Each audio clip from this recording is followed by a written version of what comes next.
Hello class 12। आज exam का stress थोड़ा साइड में रख दो यार। मैं आपको एक सीक्रेट बताता हूं। आपकी फिजिकल एजुकेशन का यूनिट 1 एक्चुअली सबसे आसान और स्कोरिंग टॉपिक है। आज के इस एक्सप्लेनर में हम स्पोर्ट्स इवेंट्स मैनेजमेंट को समझेंगे, वो भी बिना किसी बोरिंग या मुश्किल जार्गन के, एकदम दोस्तों वाली बातचीत में। जरा इमेजिन करो, आप अपने स्कूल के स्पोर्ट्स कैप्टन हो। फाइनल स्पोर्ट्स डे का टाइम आ गया। फील्ड पर हजारों बच्चे एक्साइटेड खड़े हैं, पर किसी के पास कोई शेड्यूल नहीं है, कोई रेफरी नहीं, किसी को नहीं पता कौन सा मैच कहां होना है। पूरा केओस, राइट? बस इसी केओस, इस कंफ्यूजन को रोकने का नाम ही है स्पोर्ट्स मैनेजमेंट। इस केओस से बचने के लिए ही आज हम ये 5 मेन टॉपिक्स कवर करने वाले हैं। बहुत ही सिंपल स्टेप्स हैं और इनको समझने के बाद आपका पूरा बेस क्लियर हो जाएगा। तो चलिए शुरू करते हैं। तो सबसे पहले बात करते हैं मैनेजमेंट के मेन फंक्शंस की। समझ लीजिए ये किसी भी इवेंट का ब्लूप्रिंट होता है।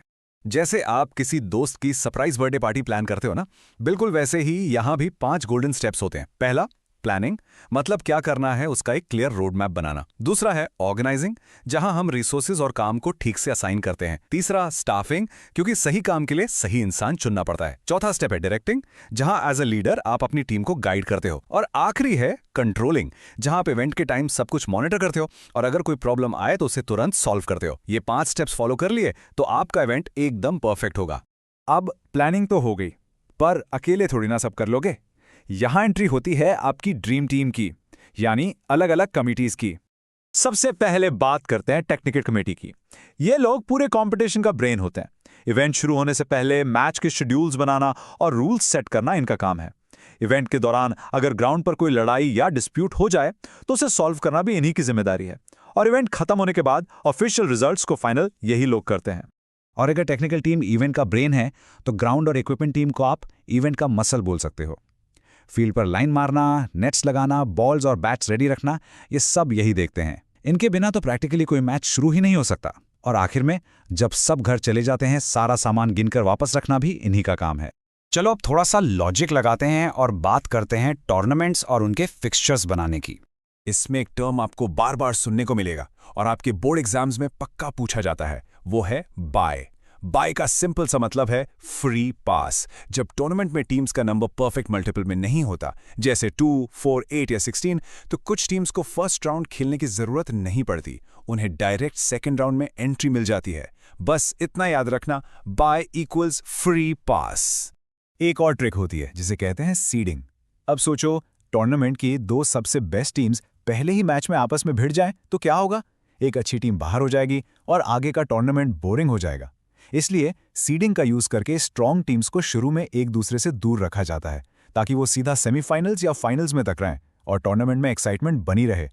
टूर्नामेंट फॉर्मेट्स मोस्टली 2 तरह के होते हैं। एक है नॉकआउट, ये थोड़ा रूथलेस होता है यार, एक मैच हारे और आप सीधा टूर्नामेंट से बाहर। दूसरी तरफ होता है लीग टूर्नामेंट, बिल्कुल आईपीएल की तरह। यहां हर टीम को ग्रुप की बाकी सभी टीम्स के साथ खेलने का मौका मिलता है।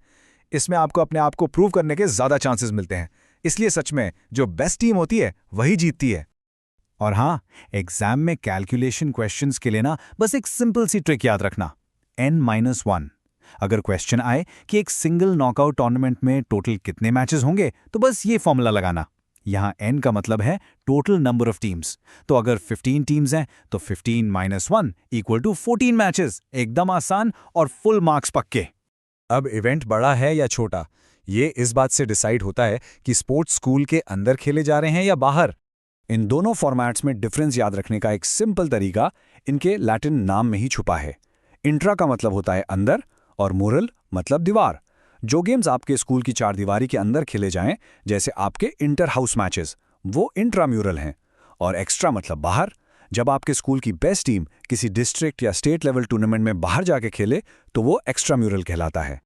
आखिर हम इंट्राम्यूरल्स पर इतना ध्यान क्यों देते हैं? क्योंकि इसमें हर एक स्टूडेंट को ग्राउंड पर आकर खेलने का चांस मिलता है, चाहे उनकी स्किल कुछ भी हो। जब सब खेलते हैं तभी तो टीचर्स को हिडन टैलेंट्स दिखते हैं। कोई अचानक से एकदम फास्ट रनिंग करता दिख जाता है।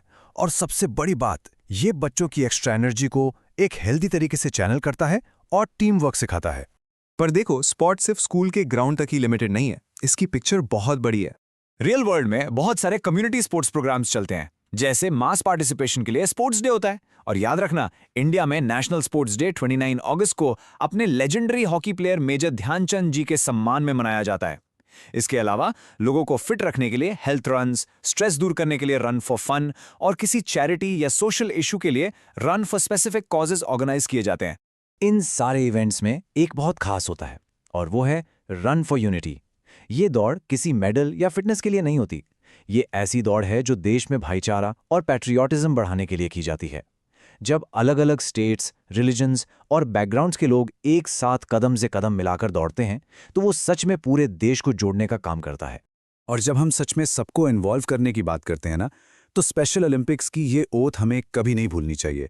ये डिफरेंटली एबल्ड एथलीट्स के लिए होती है, जो कहती है मुझे जीतने दो, पर अगर मैं जीत ना सकूं तो कम से कम मुझे कोशिश करने की हिम्मत दो। ये याद दिलाती है कि स्पोर्ट्समैनशिप का मतलब सिर्फ गोल्ड मेडल्स लाना नहीं है, बल्कि हिम्मत दिखाना और किसी को भी पीछे ना छोड़ना है। तो यार, इसी के साथ आपका यूनिट 1 का मैंने फाउंडेशन बिल्कुल क्लियर हो गया है। अब इस एक्सप्लेनर को खत्म करने से पहले मेरा आपसे एक सवाल है। सोचो, अगर आपको खुद के मोहल्ले में एक ऐसी ही चैरिटी रन ऑर्गेनाइज करनी हो तो आप इन 5 management steps, planning, organizing, staffing, directing और कंट्रोलिंग, उनका प्रैक्टिकली यूज कैसे करोगे, इस बारे में सोचना जरूर। आपके एग्जाम की प्रिपरेशन अब एकदम सही ट्रैक पर है। ऐसे ही पढ़ते रहो और हम मिलेंगे आपसे अगले एक्सप्लेनर में। Like, share, comment, and don't forget to subscribe.